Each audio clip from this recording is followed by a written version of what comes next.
Hello and welcome to One Up Gaming. In this video I shall be conducting an interview with industry veteran David H Schroeder, who rose to prominence in the 1980s with hits such as Short Circuit, Dino and Crisis Mountain. Dino shall be the point of contention in this interview, as I'm curious after why its original release in 1983 he decided to come back some 33 years later to have another crack at his original idea. So without further ado, let's move on to the interview itself. Well, first and foremost, it's an absolute honour. Thank you for joining me and taking me up on my offer. I'm delighted to share some time with you, Joe, and appreciate your asking. It always makes my day to hear from someone who has played my games or looked at my work and appreciated that ancient history. Well, speaking of, I'd like to begin at the very start. I would like to know what inspired you at a time where games were sort of in their infancy and gaining speed, especially with the home console space. What games you sort of played at the time, what influenced you, what did you play as a kid, and so forth. Yeah, great question.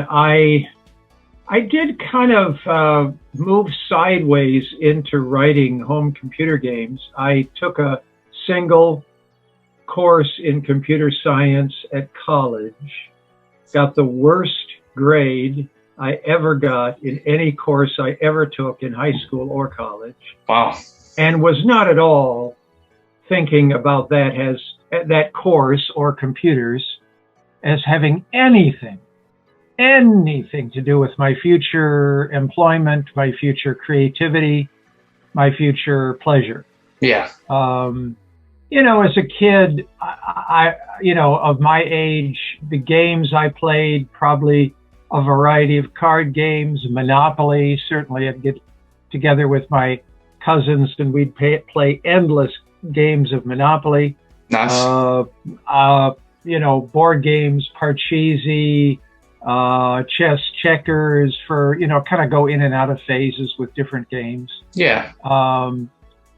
But there weren't collectible card games back then. There weren't at all, of course, electronic games. And like I say, the computer class I took at college did not at all invite me to think about that as a part of my future. Although I did turn every assignment into writing a little game, but it was all text. There was no graphics that you could, it was all just kind of line by line, pretending that the text line was picturing it and sort of envisioning a picture of some kind. Yeah. Yeah. But like I say, I got a D in the class, so that was not encouraging. Then I moved out to Seattle from college, went to college in Connecticut in the East Coast. Did some interesting radio work, which was writing. I love old time radio from the 30s and 40s. Yeah. What's referred to as golden age radio. So I was kind of emulating that, but also updating it and getting some grants and doing a few little things in there, but not kind of getting traction in terms of making a living. Yeah. Then I started to see these home computer magazines, which at the time, like home computers, were very, very fledgling, very young. And I started being intrigued by these ads of people selling their games on cassette tapes. I think my impression is that in England, it was all cassette tape based for a long time before floppy drives got kind of, or cartridges kind of got standardized. Yeah. Over here, it moved more quickly, I think, from cassette tapes to floppy disks. Anyway, I started reading the ads in the magazines and thinking I could do something like that, couldn't I? And then I signed up for a computer lab course at a local community college. If that community college lab had Commodore VIC-20s, I would have written my first game on a VIC-20. Yeah. If they had Texas Instruments, I would have written my first game on a Texas Instruments. But as it happened, they had Apple IIs. And so I taught myself machine language Was it always with the programming. idea of going into gaming? Because I know that you went on to work at Microsoft. Am I right in saying that? So, what was it? Yeah, Was it tech in general, or did you always have an innate passion for sort of video games? games, Yeah, gaming, creative worlds. I would just say creative worlds in general, be it music or theater or writing. so much more the I creative side than the tech side. I Then, yeah. certainly played games as a kid, but it was not like gaming Hmm. per se. It was more general. How do I create a world and share it with people? A creative world and share it with people. And that's why those years in 80, 81, 82, 80 to about 85 or 86 were really kind of a golden age for me, because Yeah. everything I did on my Apple II in my home, everything, everything was exactly the same on the game player's Apple II computer at their home. Yeah. Literally every byte and bit in the exact same place in memory. It was not part of coordinating with anything else in the system that moved around or had to share space. And yeah, so am I sort of my golden age kind of a benevolent dictatorship? You bet it was. But I enjoyed that kind of sense of direct connection, Yeah. almost like a mind meld between what I could do at my home on my Apple II and what the player saw in wherever they were on their Apple II. Yeah, it's instant. That was a great direct kind of communication that's very rare and was very precious. Brilliant, awesome. So, am I right in saying I read somewhere, I read an article that that Donkey Kong was a bit of an inspiration, especially for the sort of earlier games. Were there any standout arcade games at the time? Because obviously, as you can see, I'm a little bit younger than yourself, so I missed out on the age of arcade machines. So it's only going back and playing them as an adult. I've never felt like I've got the same experience, because I get unlimited plays, a plethora of arcade cabinets. So I feel like maybe it's being able to having limitations at the time, having them swallow up your dimes or pennies or quids, as we sort of call them here. So apart from Donkey Kong, is that right? Am I right in saying that? Absolutely. Donkey Kong, and it was only in the coin-operated arcades for several years before it came out in any form for the home. So it was all quarters. Mm-hmm. It was quarters. That's the one I'm looking for. Yeah, for us it was quarters, and it was all at the local chain over here is 7-Eleven, a quick convenience store. And they would have cabinets in them, would they? Yes. Oh. And these cabinets were showing up all over the place because they were suddenly this boom of ways that a store with any little empty corner or underused corner could put a few of these consoles in. They didn't have to buy them. I'm sure they had some intermediary through which they could lease them or rent them or just rent out the space. And, the kids would just start hanging around playing the games. I've never thought about it. Like I've always thought it was dedicated sort of venues for this sort of thing. I never knew they'd have it in convenience stores and shops of the like. Yeah. Yeah. For me, I never went in the first dedicated. The dedicated spaces where the whole thing was game consoles, that took a while to evolve, and it was only the larger cities. The vast majority of my coin-operated gameplay was in corners of grocery stores or convenience stores or any stores that just had some empty space they wanted to put to use. Wow. And it's hard to talk about the kind of worlds opening up in that way, because every couple of weeks a new machine would show up, a new console, and it would do something totally different.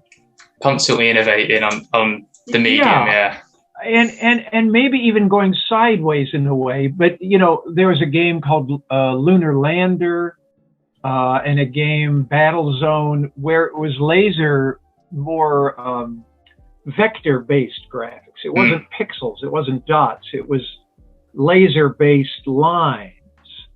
And that technology has not been adapted for home consoles or home use. So that was only in the coin-operated world. And, you know, for all we knew at the time, in 2 years, all games would look like that. I mean, it was it had its own precise sharpness to it. It looked very crisp. It had kind of a neon glow to the lines. Yeah. It was very attractive in its own way. It could not develop like pixels could, the ever-evolving higher resolutions and textures. So eventually it faded away. Yeah. But at the time, it was like, oh my gosh, are the games going to go start looking like this? Is this the future? Yeah. Yeah, is this the future? Or the game, I don't know if it got over there on your side of the water, but Dragon's Lair. Yeah, animated by the guys behind Disney and whatnot. Yeah. Don Bluth did the animation. And that game was an eye-opener, and it was, you know, Laserdisc based. It was based on little clips of animation stored on a Laserdisc. That beautifully rendered too. I can only imagine for the time what it was like to sort of experience them games. I played that a lot when it came out, and again, you had to think, well, this is gorgeous in its own way, limited also in its own way, limited, but yeah, are with all the agency games, that you have in it, yeah. Yeah, are all the games in 2 years going to look like that? So it really would have been similar, wouldn't it? Time of, you know, what's going on, more or less. But I have to say, Donkey Kong is the transcendent step. All these steps were transcended in their own way, whether they're short-lived or whatever.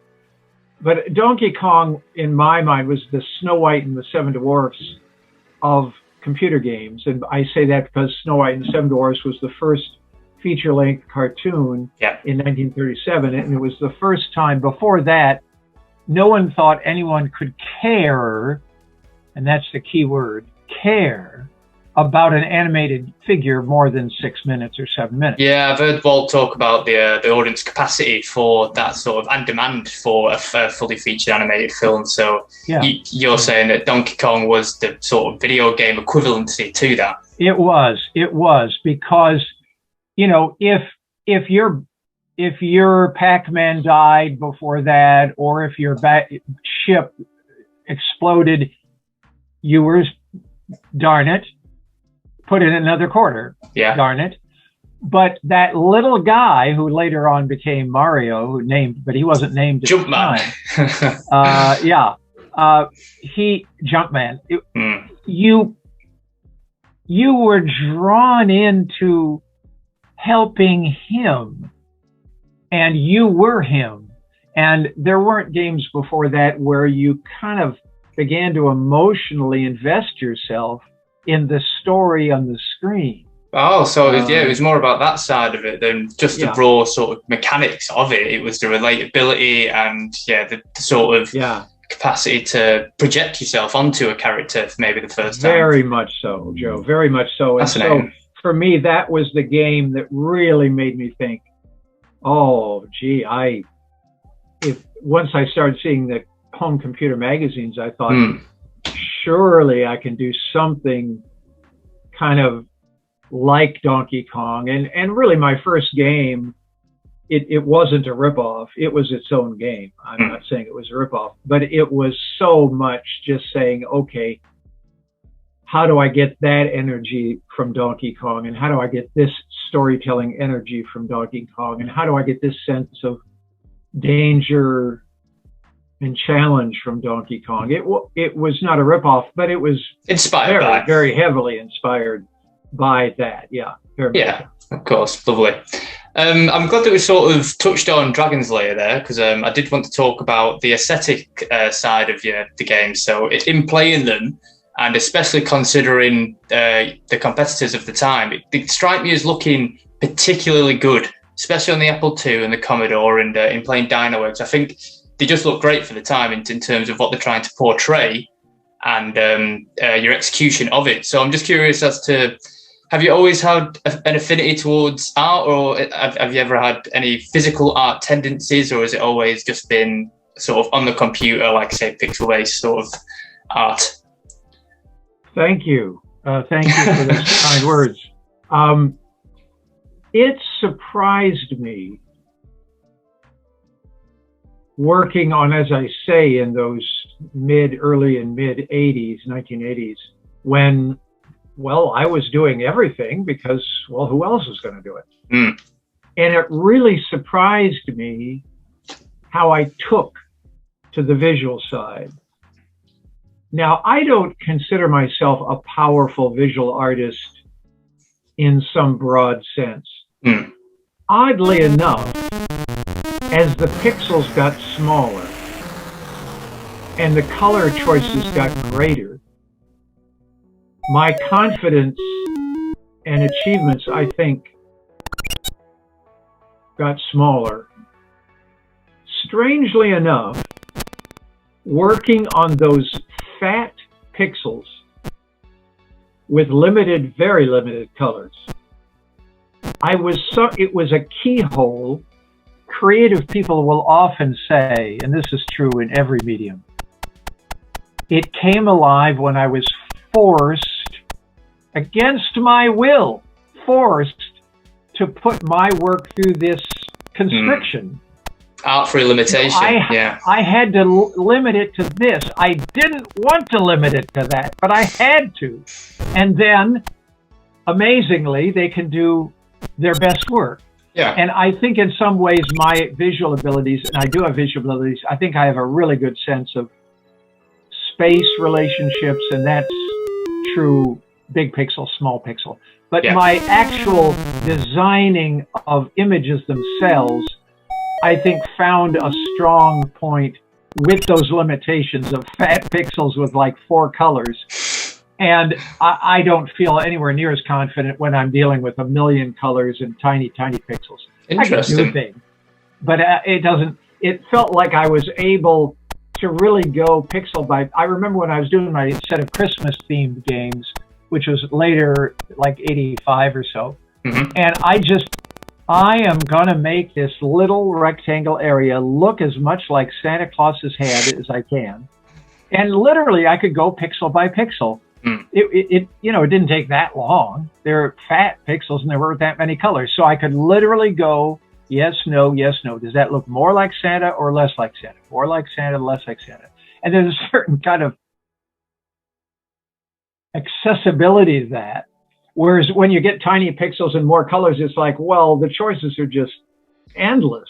Yeah, I don't know how to make those choices anymore. It's fascinating to hear you sort of speak about that, because we, as the consumers, only see the finished product. So I guess like a very, very brutish example of it, maybe even with the Star Wars franchise, back in the day when it was ragtag and workman-like, you get this beautiful art through limitations. However, the more resources at the disposals, then it becomes a little bit too big, too grand, and maybe too difficult to sort of capture that same magic. So it's fascinating to hear from someone within. It really is a dilemma. It's interesting you mentioned Star Wars. Somebody needed to, tell George Lucas on his prequels, no.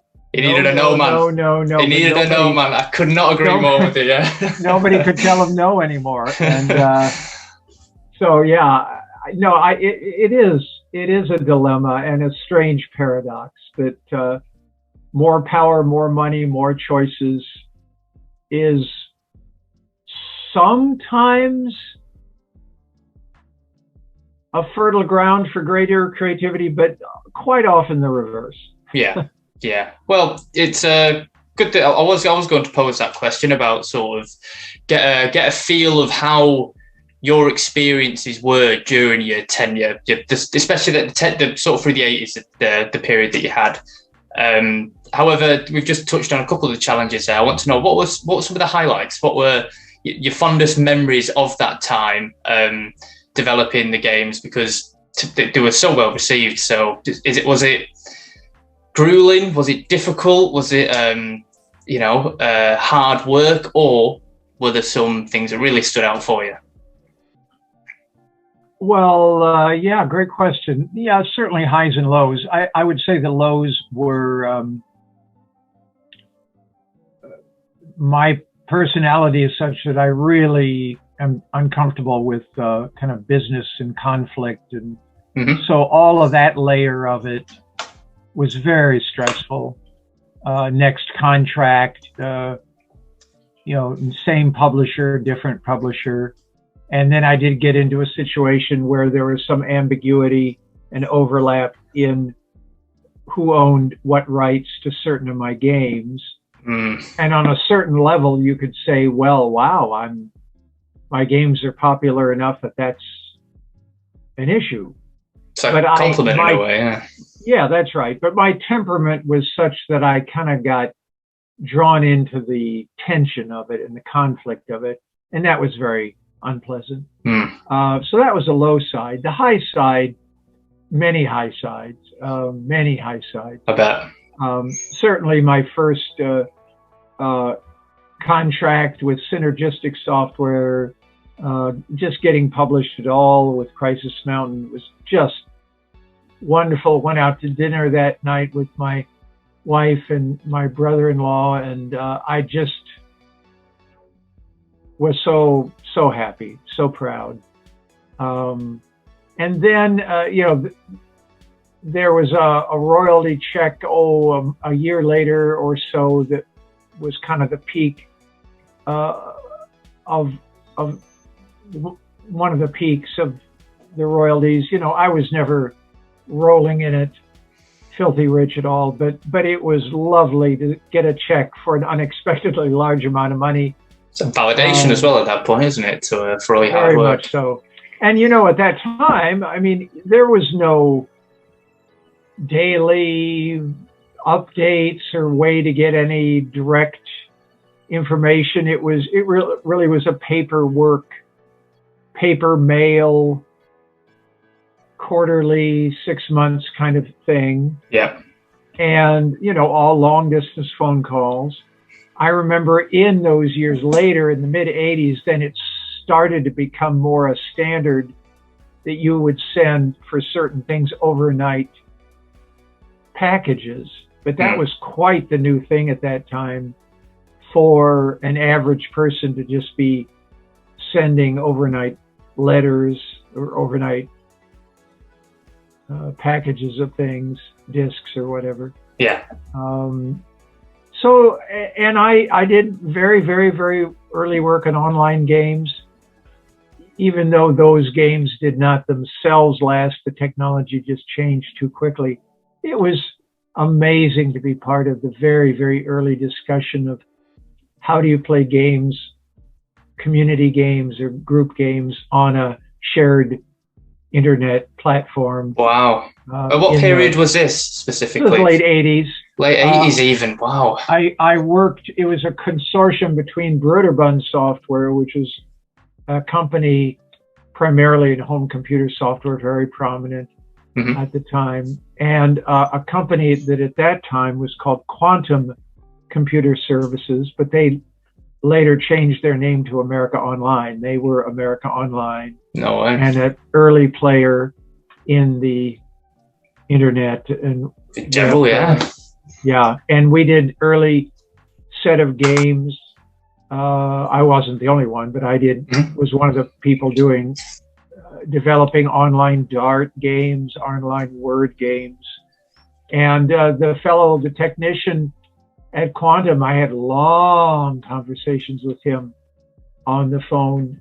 In fact, we got a second phone line in our home so that we didn't tie up our main line. This is before cell phones. Yeah. And we'd have long conversations working out how in the world these games were going to talk with the central computer. And yes, there was no examples either at the time, was there? So it is so new to everyone. Yeah, well, it's just figuring out what could be fun, what might be fun, how how quickly the interaction could go between players and what kind of game that would support and things like that. Wow, that is fascinating. Awesome. So, my next question, something that's near and dear to my heart, especially because of the recent success of it. I have to ask, what was it like working on a Lord of the Rings game? Because I believe that you were involved with the art and graphics with War in Middle-earth, was it? Yes. So, but not from a developing standpoint, it was art and graphics. Yes, I was the same company that published my first game, Crisis Mountain. Then years later, got involved as one of the programming and content providers for the people who owned at that time the rights, home computer rights to the Tolkien universe. Yeah. And, this was before the Peter Jackson movies. That's what, that's when it sort of exploded. Not that the books obviously were so successful and so famous and pioneers of the fantasy sort of genre, but not as generally huge as obviously it is now after the Peter Jackson things, yeah. No, now they're household words. They were not household words then, not household words. So I had not read the books. My wife had, and so she was an enormous help in helping me understand, the characters and the relationships. She was your no woman then, was she? But and there's a fellow, I think his name is Aaron Willis, who has a website devoted to that game, War in Middle-earth, and he asked me, could I dig up some of my old discs? It was Amiga-based, Amiga computer at the time, and so it had better graphics and much better sound and all of that for those years. Did look quite advanced, yeah. Yeah, I've gone back since, looked at the graphics again, because Aaron Willis kind of encouraged me to dig them up, and he helped translate the old discs to contemporary graphics so they could be shared and seen. And I really appreciate his work and his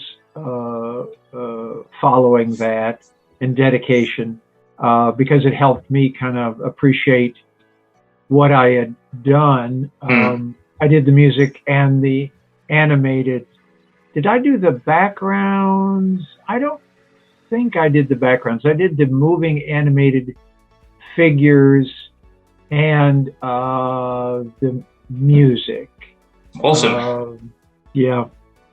Was it, did you feel honored at the time? Did it feel like any pressure at the time, as opposed to, say, Monolith in recent years have sort of done the Shadows of War games, and I said, I guess there's a big weight on the shoulders when taking on a Lord of the Ring game now.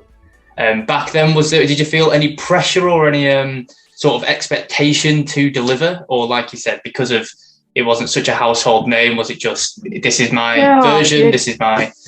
It was clearly a quality source, but no, it wasn't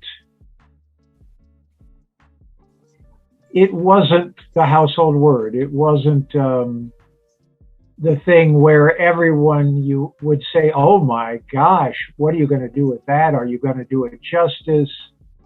It was more open-ended. It was clearly a quality source, but no, it wasn't that kind of thing. They were still selling the rights for the titles to television animation. I think there was things in those years, very boulderized, cut down adaptations for television animation of portions of the Lord of the Rings. And it didn't have the shared cultural weight that it now has, nowhere near. All right. Interesting. But it wasn't like, and I would say too, that I was traveling in the wake of the lead developer and designer at Synergistic Software, who was a Lord of the Rings expert and fan, a fellow named Alan Clark, who unfortunately passed away in a bicycle accident not too many years later. Sad to say, died far too young. Sure. But he was clearly on top of how to do it. So I could kind of bring my skills and follow his lead. Yeah. And he, if anyone felt the weight, he did. And I benefited from just being able to interpret what his vision, as best I could. Yeah, so because you didn't have such an affinity for it, having not read the books, you sort of didn't have any pressure to put on yourself as opposed to him who maybe did and wanted to do it justice out of his love for it. But yeah, he had a very strong vision, and it was, I think, a very unique one for the time, or a outlying one at the time. He had worked at a company before that, I forget the name of it, who had done some kind of groundbreaking adventure games. And I forget the name of those, but they had made their mark at the time in the Apple II world. And so he brought to this a sense of you can go anywhere you want anytime. It was very, very much emphasizing the world and not linear or guided.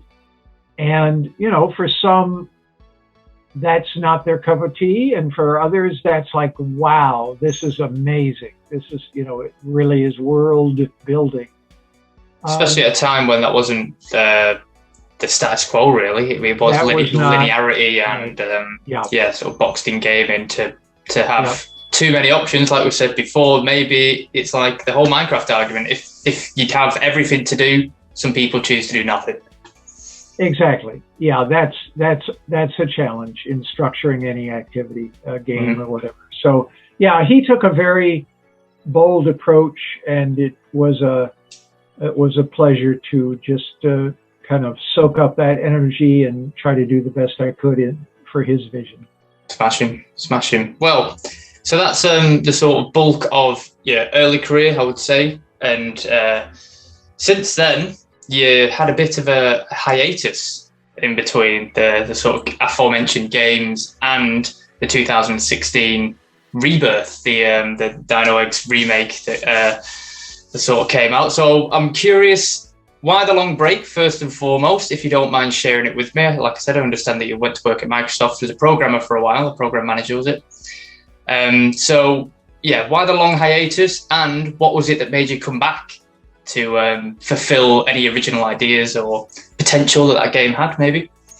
I was increasingly through the 80s working, you know, the kind of golden age where it was just me, ended 85 or 86 or so. And I think extended my sole authorship era probably as long or longer than others did, because I had a good agent at the time who sold my Christmas games to Random House, and Random House didn't know how to sell them. But nonetheless, that kept me going. But as in the later 80s, it was more committee work, teamwork, parcel work, piecework. And it was just, as any freelancer knows, it's just harder to put the pieces together. It's just in terms of work. And it was getting thinner and thinner. The teams were getting more and more the default approach. And because the tools of remote work were primitive, it was more and more people in offices, teams. And I just was not given to that. My wife had started working at Microsoft in, I think, 87. And I just decided I had an opportunity to work at Synergistic in-house full time, but that would have been a longish commute. Anyway, a variety of factors just made me think, well, let's try Microsoft. And I worked there for about 4 years. Mm-hmm. And then my wife and I left Microsoft, and I chose to do theater projects after that, music theater projects. Oh, interesting. Theater, both performing and writing and adapting. And I wrote several theater musicals. Some of them performed several times regionally. Wow, that's quite the far cry from the original sort of career that we've spoke about. Has that always been a sort of a dream of yours, or had it come sort of procedurally before computers existed, or home computers existed, I would have guessed my creativity was music.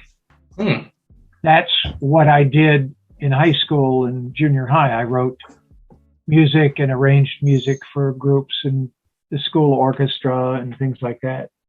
So, and then in college, I took the one computer science course, but most of my creative classes were in composition, music composition, and old time and creative radio programming.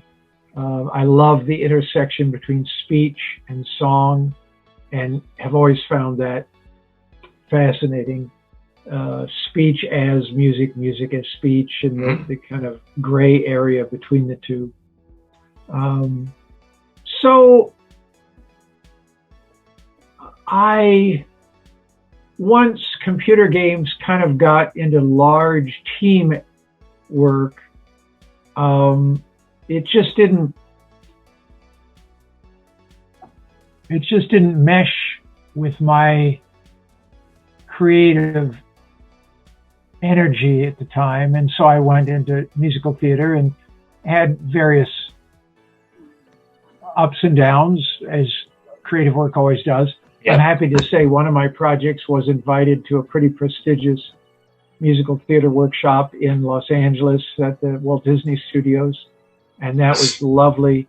Got to play my music for a really good panel of professionals.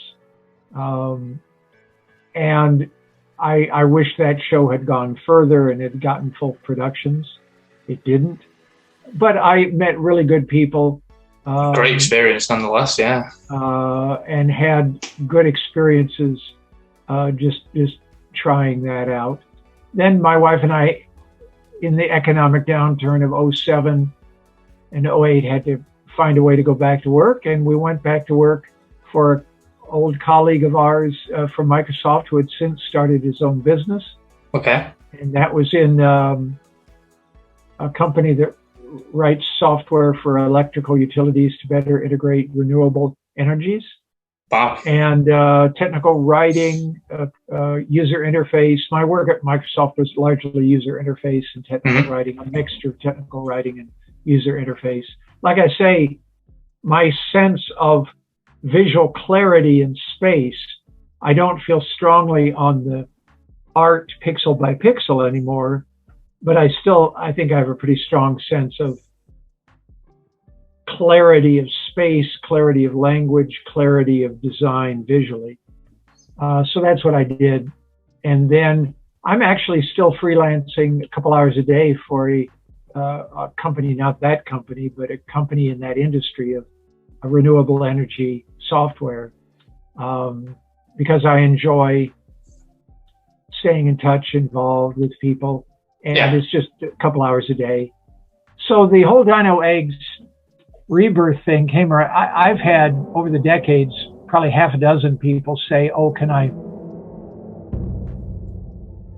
rewrite Dino Eggs, or can I write my own version of Dino Eggs? So they wanted the idea to sort of do it themselves. Yeah. And those projects have had various ups and downs, and none of them were commercially distributed. But a fellow named Eric Farreau contacted me, and I have the email here behind me. It's right here on the wall, and it's dated '09.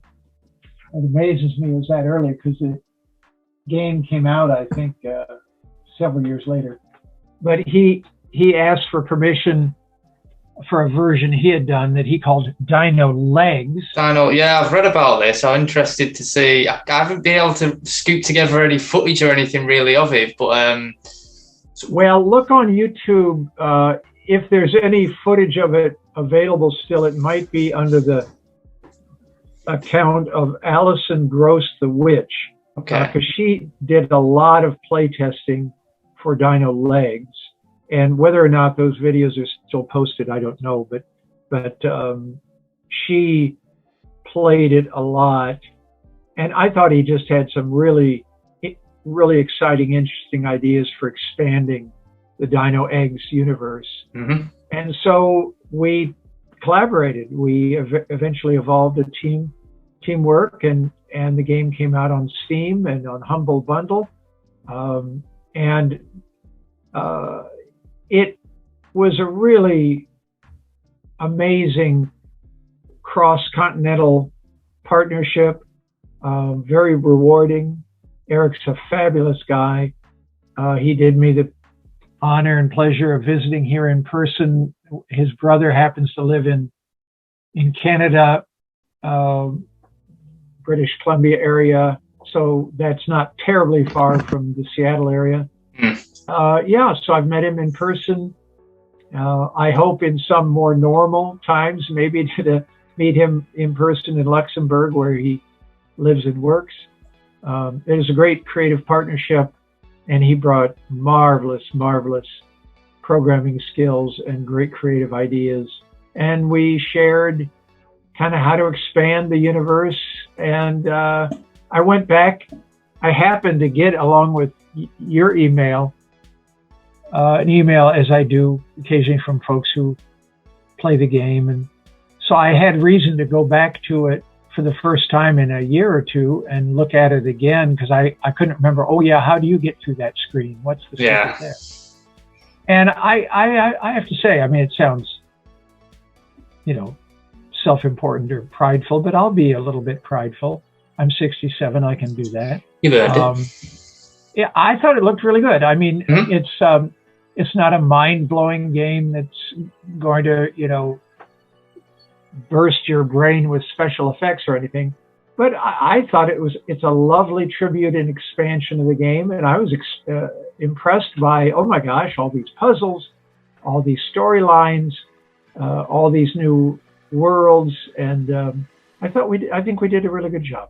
I think personally, through playing it, having sort of embarked on this journey and this inquiry as to the nature of the remake and playing it through myself, it just fits perfectly into the modern market of these smaller experiences with unique art and sort of mechanics. They just fit brilliantly onto platforms such as Steam or such as the Xbox Marketplace or etc. Although obviously we're talking about a Steam platform. What sort of fascinates me is that there's very little examples, or very seldom examples, of games that are made back during that era that Dino Eggs was originally made that did get a full remake, from the original developer as well. So it was it's fascinating. It's a fascinating little case for me, and like you said, it's much improved. It's a great little game and perfectly perfect in the indie space as well. I just think, yeah, you're right. The graphics are absolutely sound, and it's just a fun little experience. So it's what strikes me from what you've just said there is being able to have this collaboration, but also work kind of independently also as well. So you get the sort of best of both worlds, where you don't have to have this big team and this big sort of thing. You can work on it at your own pace. Was that important? Was that a sort of inspiration for it as well? Yeah, it felt it felt proportionally just right. It felt like Eric's enthusiasm and interest just meshed really, really well with mine. And it felt like a unique opportunity, as you've described, Joe. And I appreciate your kind words about it. It's a tricky thing, you know, any adaptation into a new medium. And in essence, you know, the computers now are so much more powerful. It is a new medium than the Apple II with 48K of memory. So anytime you pull the thread of a design, of any design, visual art, music, games, if you start fiddling with the threads of the fabric, you risk it all falling apart. You risk, oh, I pulled the wrong thread. Now it's not even holding together anymore. And it's really challenging to know, what does it mean for Dino eggs to be bigger or better? So I don't know that we came up with the perfect answer to that, but we came up with, I think, a solid answer to that and an enjoyable answer to that. And I appreciate your kind words. And it felt, the key to it really was Eric's creativity and temperament. Just,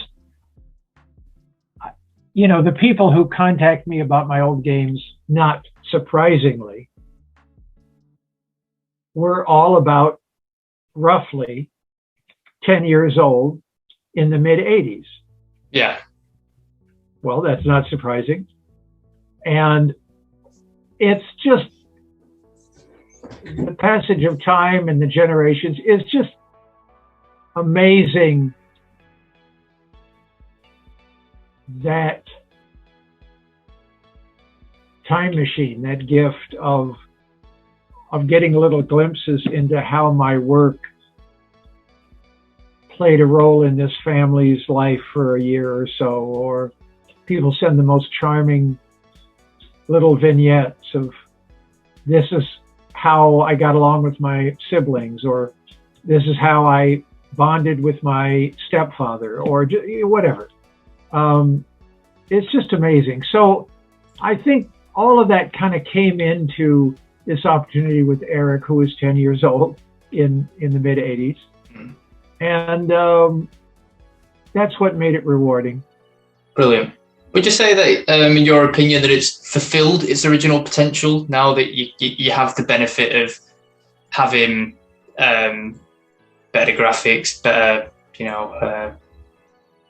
technology, and how it seems a lot more, the pace of it is obviously a lot better in the remake, where you have the levels, you have success criteria and stars and all the rest of it and extra sort of things. Would you say that it has fulfilled its original potential? I look at each of the two. Obviously, they're connected. The original and Rebirth, obviously, they're connected. In the sense in which your question is posed, I look at them as two separate things. And they each reach their own potential in their own context, in their own way. I've often felt people want sequels, like movie sequels or book sequels, to kind of do the impossible. Bigger and better, and in every regard. Well, I think what people want, without necessarily putting it into words, is make me feel the way I felt the first time I read the first book or saw the first movie. Make me feel that way again. Yeah. Well, that's impossible. They do try. The new Ghostbusters film is perfect for that analogy, where it's remember this, and they want to have the cake and eat it too, where it's sort of, here's everything from the original, but you know, it's iterated upon in this way and that way, and they play a little bit too. So to hear you say that, to put them into context of them being two separate beasts and not being so conjoined, and people get to the point in some worlds or in some frame of minds of, oh, the sequel ruined the first one. Well, no, the first one's still there. Mm-hmm. If you don't want to go see the second one, or you want to forget it. You know, it's still there. So it's a strange thing. So I do, even though they're related and tightly so, in terms of this kind of aesthetic success, I think of them as in very different worlds and in very different ways. I'm proud of both, in each in their own way.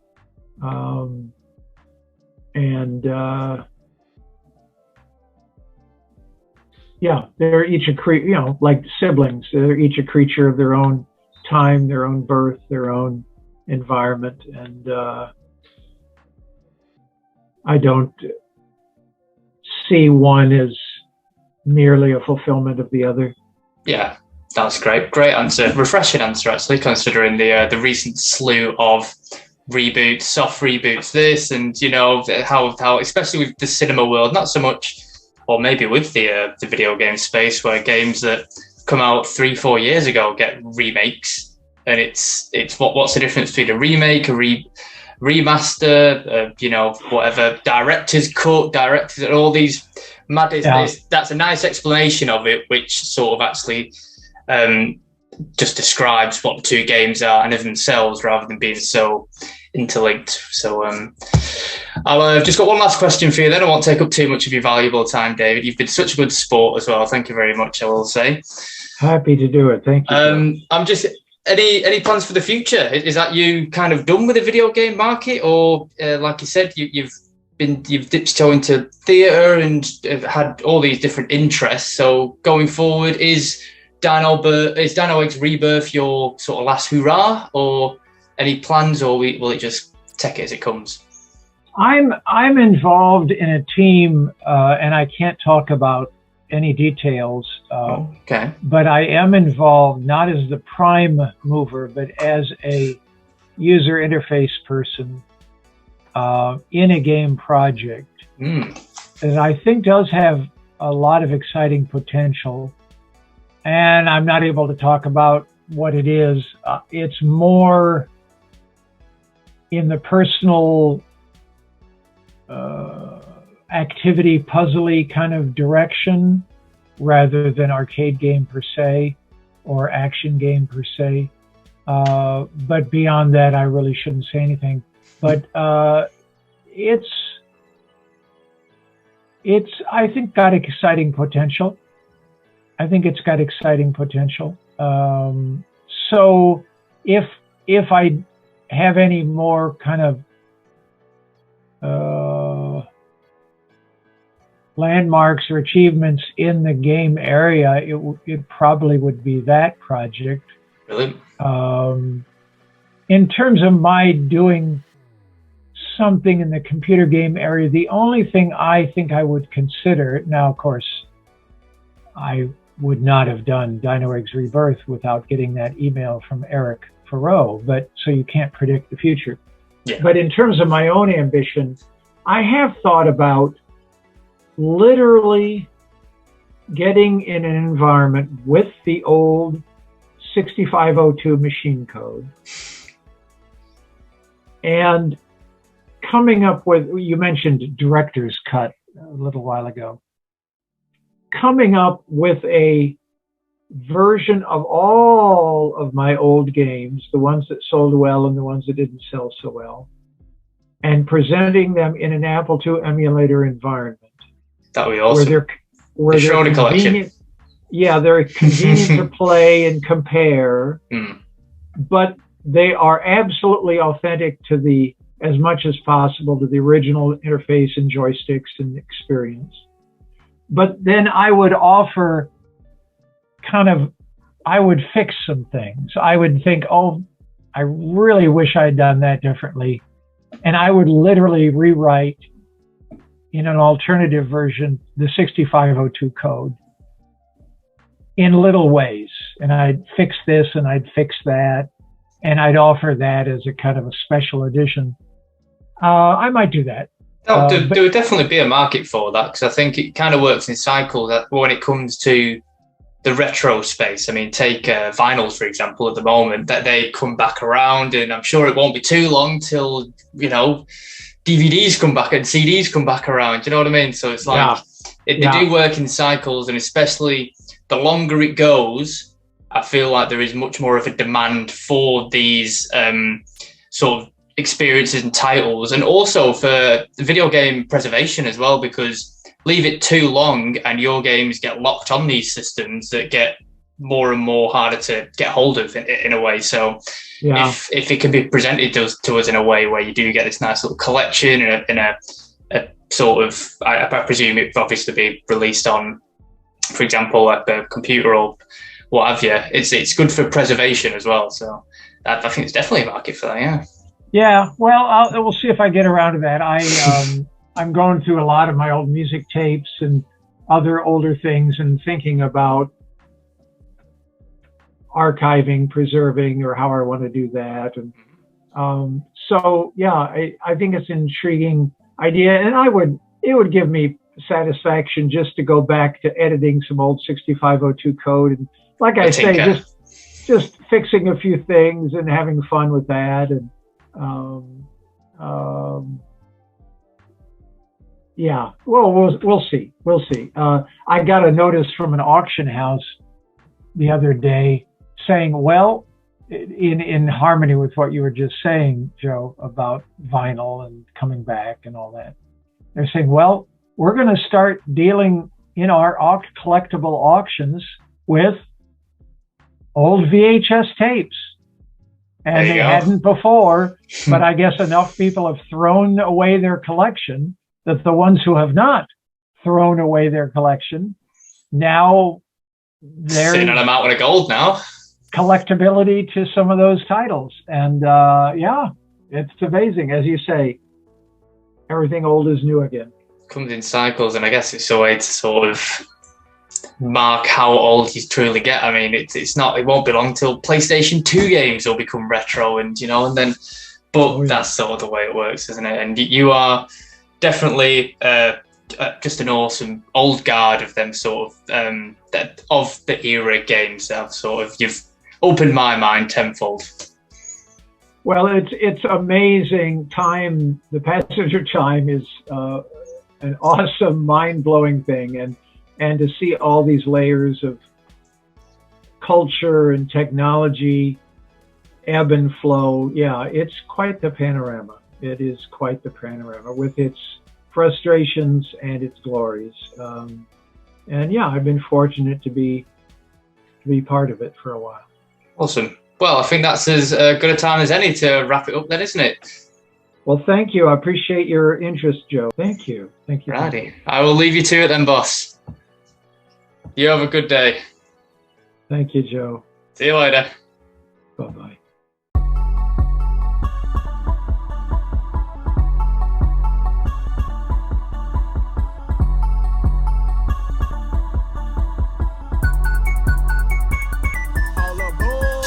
I bang with one up gaming, drop more hits once I'm famous. The best, that's what our aim is. All platforms, what your game is. To the leaderboards are coming. See me in a shooter, I can promise I'll be gunning. When I hit the music, try to swear I'm gonna run it. Can't take one up, you can try, but we done it. Let's go.